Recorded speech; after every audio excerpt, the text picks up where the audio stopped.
Hello বন্ধুরা, তো ফিরে আসলাম সজল আর্ট হাউস চ্যানেলে। তো আজ আমি আপনাদের দেখাবো একটি গঙ্গা ঠাকুরের কিভাবে আমি রং করলাম এবং পুরো মূর্তিটি কিভাবে আমি কমপ্লিট করলাম। তো সেটা নিয়েই আজ আমি আপনাদের কাছে চলে এসেছি। তো প্রথম আমি গঙ্গা দেবীর গায়ে সাদাটা মেরে দিচ্ছি। তো এই সাদাটা হচ্ছে এই প্রথম এবং লাস্ট কোট আমার মারা কমপ্লিট হয়ে গেছে। তো এদিকে পুরো সেট এবং টিভি মাস্টার রংটাও হয়ে গেছে। তো তারপর আমি এবার চোখটা আঁকবো। তো এই চোখটা আঁকার পরে আমি দেখাবো যে প্রতিমাটির মুখটি কেমন হয়েছে, তো সেটাই আমি আপনাদের দেখাবো। তো চলো দেখতে থাকুন পুরো ভিডিওটি, অবশ্যই লাস্ট পর্যন্ত দেখবে। তো তারপরে পুরো কমপ্লিট হওয়ার পরে একটি বড় সমস্যা হয়ে গিয়েছিল যে টিভি মাস্টার রংটা আসলে কি আমি ঠিক জানতাম না। তো তারপরে আবার শাড়ি এবং পুরো কমপ্লিট হওয়ার পরে আবার রংটা পাল্টাতে হয়েছে। তো আমি কিভাবে সেই ভুল জিনিসটি ঠিক করলাম, তো সেটা অবশ্যই দেখতে হলে পুরো ভিডিওটি দেখতে হবে। তো চলো দেখতে থাকুন পুরো ভিডিওটি। তো এবার আমি মুখে লিপস্টিক এবং ওপরের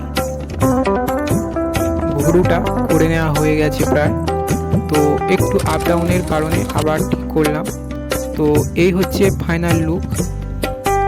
তো এবার শুধু কপালে চোখটা আঁকলেই হয়ে যাবে, আর একটি চোখ হবে কপালে।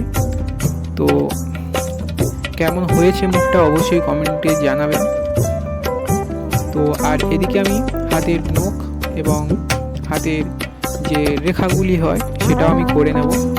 তো ঠিক এরকমই পদ্ধতিতে পুরো করতে হয়। একটা একটা করে আঙুলকে ধরে ধরে হাতের নখ এবং হাতের দাগগুলিও করতে হয় ঠিক এরকমই হবে।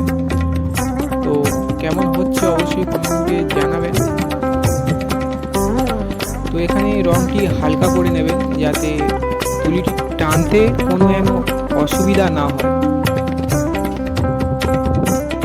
তো ওপরের হাতের আঙুলের দাগ এবং সব কিছু করে নেওয়ার পরে দেখুন পুরো মায়ের লুকটি কেমন হয়েছে।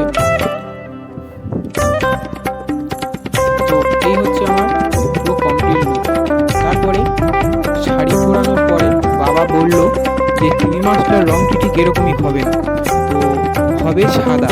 তো তারপরে আমি রংটি মুছে গায়ে আবার নতুন করে সাদা রং দিয়ে আবার রংটি চেঞ্জ করতে হচ্ছে। তো বাবা আমার পাশেই ছিল, তো প্রত্যেকবার দেখছে এবং কিছু বলেনি। তো প্রথম থেকে বললে আমার এতটা আবার খাটুনিও হতো না। তো কমপ্লিট হয়ে যাওয়ার পরে বলছে যে টিভি মাস্টার রংটি ঠিক এরকমই হবে। তো এই হচ্ছে ফাইনাল লুক। তো কেমন হয়েছে অবশ্যই কমেন্টে জানাবেন এই টিভি মাস্টারটি। তো আমি এদিকে মায়ের গয়না এবং সমস্ত সাজ পোশাক পরিয়ে নিয়েছি, এবার শুধু চুলটা লাগালেই হয়ে যাবে। তো এই হচ্ছে আমার ফাইনাল লুক। কেমন হয়েছে অবশ্যই কমেন্টে জানাবেন। তো এরকমই ভিডিও দেখতে হলে অবশ্যই চ্যানেলটি সাবস্ক্রাইব করবেন। তো দেখা হচ্ছে আরেকটি নতুন ভিডিও নিয়ে।